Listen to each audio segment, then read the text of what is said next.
নমস্কার বন্ধুরা, আমি যে রেসিপিটা করছি বেথে শাক আর ল্যাটা মাছের ঘন্ট।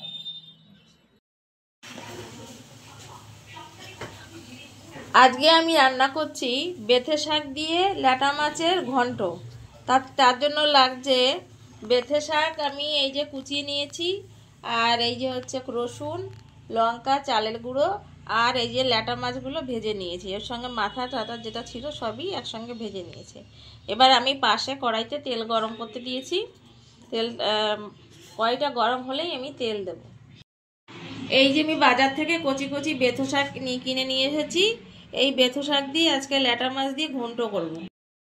এবার তেলটা গরম হয়েছে, এবার আমি রাঁধুনি দিলাম ফোড়নে।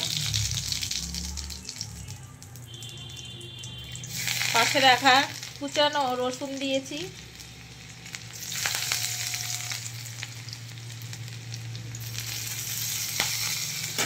এবার একটু নেড়ে চেড়ে এবার শাকগুলো দিয়ে দেবো।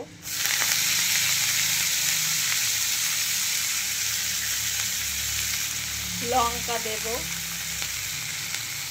আর যে মাছগুলো ছিল মাছগুলো আমি দিয়ে দেব। এবার দিয়ে কিছুক্ষণ নাড়াবো। এবার পরিমাণ মতন আমি হলুদ দেব। যে কোনো জিনিসের শাকে হলুদ না দিলে ভালো লাগে না। আর লবণে ঠিক মতো পরিমাণ মতো লবণ, আর হলুদ, লবণ আর লঙ্কা, এটা যদি ঠিক মতো দেওয়া যায় রান্না এমনি অটোমেটিক ভালো হয়। এই যে লবণ দিচ্ছি আমি।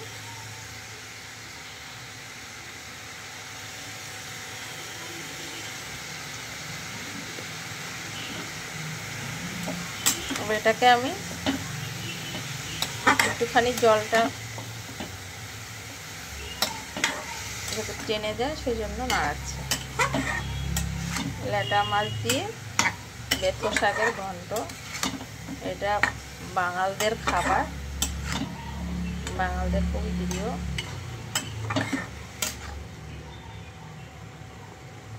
এবার আমি নেড়ে শাকগুলোর অনেকটা জল টানিয়ে নিয়ে এসেছি। এবার এর মধ্যে আমি জল দেব।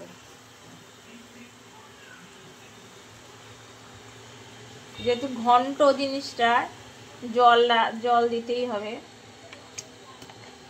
ঘন্ট প্রায় শেষের দিকে, এখন নামাবো। তার আগে আমি একটু চালের গুঁড়ো দিচ্ছি। যে কোনো ঘন্টতে একটুখানি চালের গুঁড়ো না দিলে একটা স্বাদটা আসে না। এবার এটা নাড়িয়ে চাড়িয়ে গরম ভাতে পরিবেশন করব, খেতে অসাধারণ লাগবে। এই যে আমার বেথো শাকের ল্যাটা মাছের ঘন্ট তৈরি হয়ে গেছে। এখন আমি গরম ভাতে পরিবেশন করব, যা খেতে আশা করি অসাধারণ লাগবে, কারণ এটা বাঙালিদের প্রচুর প্রিয় খাবার।